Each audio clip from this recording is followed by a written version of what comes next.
Sekarang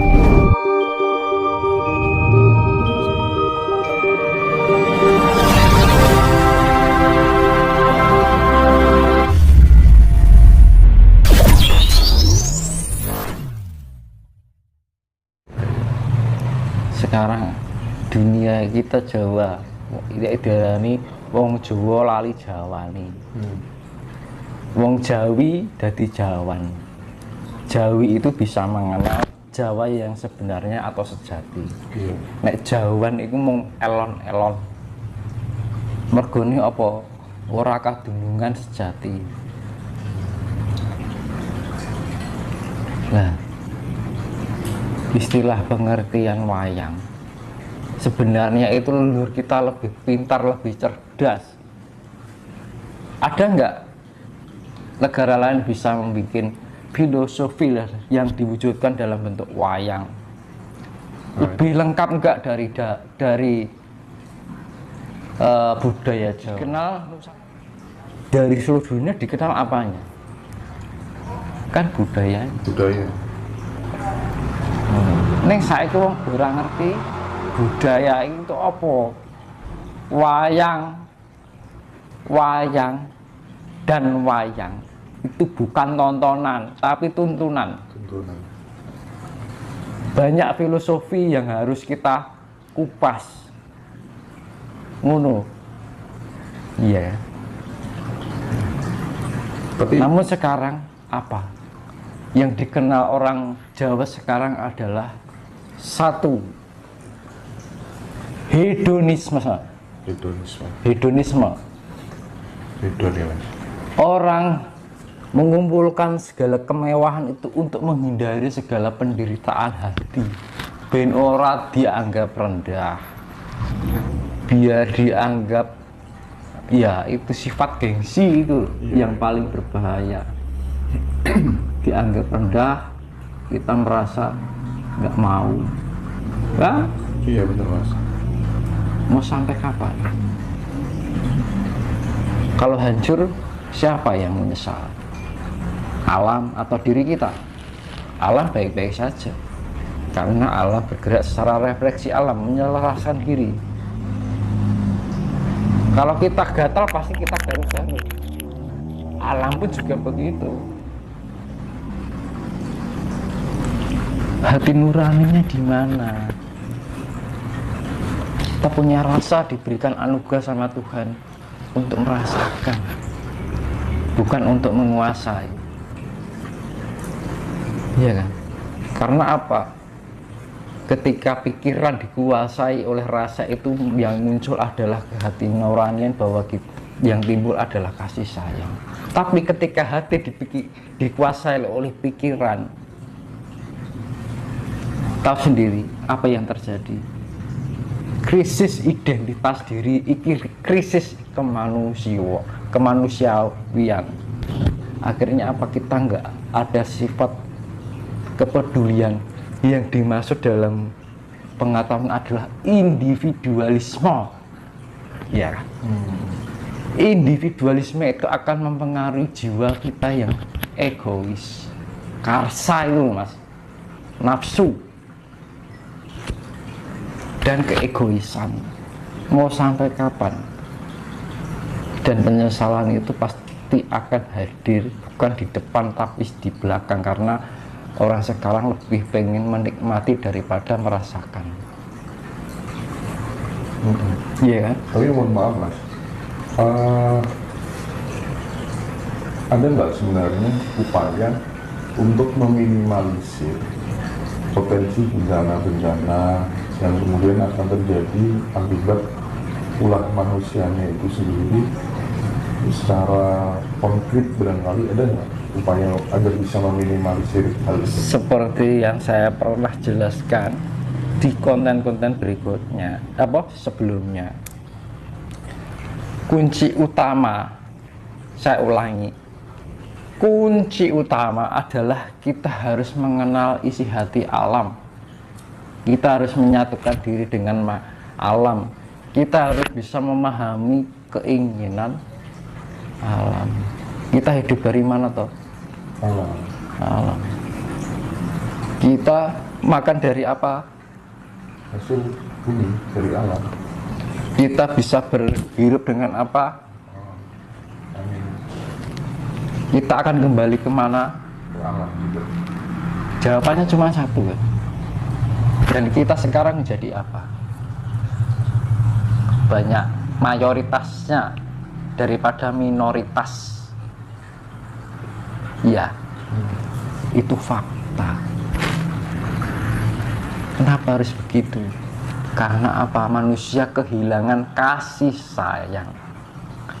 Lebih mengutamakan individualisme, Hedonisme. Iya. imperialisme, konsumerisme. Dia lebih bahagia dengan sebuah kemewahan hidup yang sifatnya material.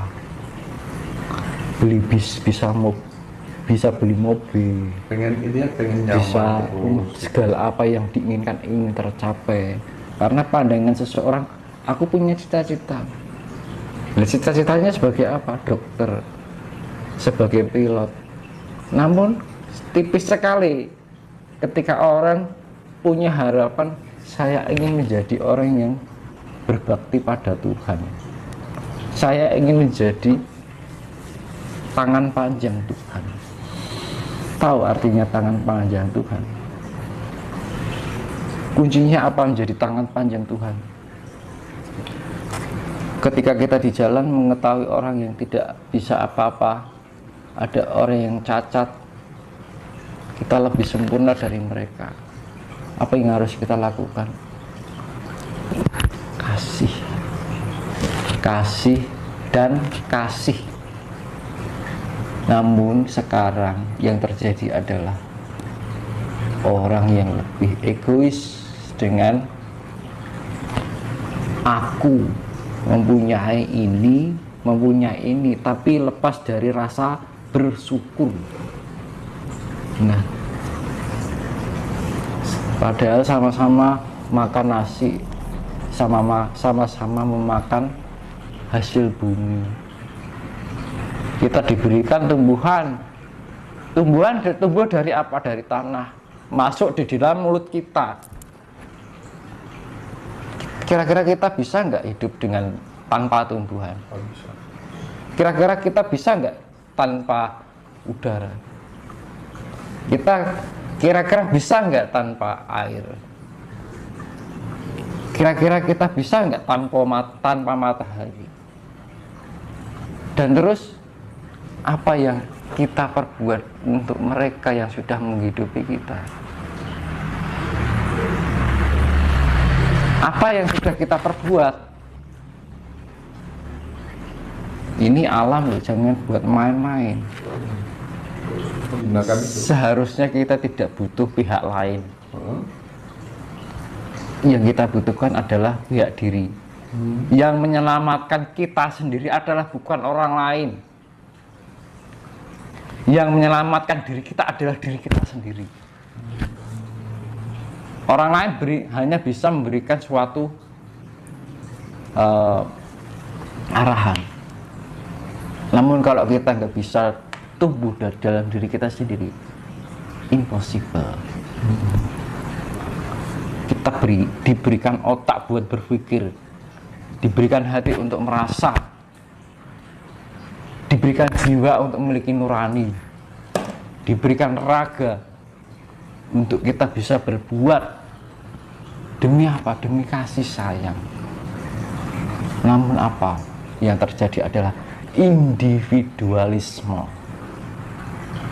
Itu yang menjadi dampak globalisasi. Akhirnya kita mementingkan diri kita sendiri, kelihatannya baik, tapi ternyata adalah pamrih. Di mana sifat kemanusiawiannya? Di mana letak kemanusiaannya? Katanya manusia itu lebih sempurna, tapi kenapa di saat ini hewan lebih sempurna dari manusia? Hewan lebih peka dengan keadaan alam. Hewan lebih mengerti daripada manusia, lebih mengerti daripada manusia. Kenapa harus terjadi seperti itu? Kenapa derajat manusia lebih rendah daripada hewan? Saya utarakan sini, itu kenyataan. Iya benar. Miris dalam hati ini, kalau alam itu berbicara itu miris, Mas. Sampai kapan? Sampai kita harus berteriak dalam penyesalan. Saya memberitahukan ini biar manusia itu paham. Kita mempunyai rumah, kita mempunyai mobil mewah. Kalau ketika alam berefleksi, tidak pandang bulu, alam mencari orang-orang yang bisa berselaras dengan alam. Alam akan mencarikan orang-orang yang bisa berselaras dengan alam. Orang akan mencari orang-orang yang mempunyai kasih. Namun ketika alam tidak menemukan orang-orang yang tidak bisa memahami alam itu sendiri, saya tidak bisa mengungkapkan apapun. Karena saya, yang namanya adalah karuna, belas kasih Tuhan yang tidak bahagia. Di dalam ajaran Hindu yang namanya karuna, artinya belas kasih Tuhan yang tidak bahagia. Itu merupakan belas kasih Tuhan, daripada hidup hanya akan menjadi suatu kehancuran.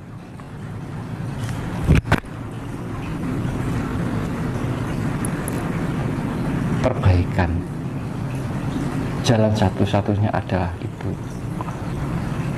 Kadang-kadang kita kasihan, tapi mau gimana? Aku pernah ditanya, Mas, ini gimana? Aku nggak bisa ngomong apa-apa. Karena apa? Sebenarnya alam itu sudah memberikan petunjuk yang jauh-jauh dari sebelumnya. Tapi kenapa manusia tidak menggunakan intuisinya untuk lebih peka dari alam? Segala sesuatu penyesalan pasti nggak mungkin diketahui di depan. Tapi penyesalan itu pasti diakhiri dengan teriakan hati. Penyesalan. Orang mungkin dibeburi, nggak mungkin jatuh di belakang, di depan, pasti jatuh di belakang. Dan kenapa harus seperti itu? Karena apa? Yaitu tadi dampak global.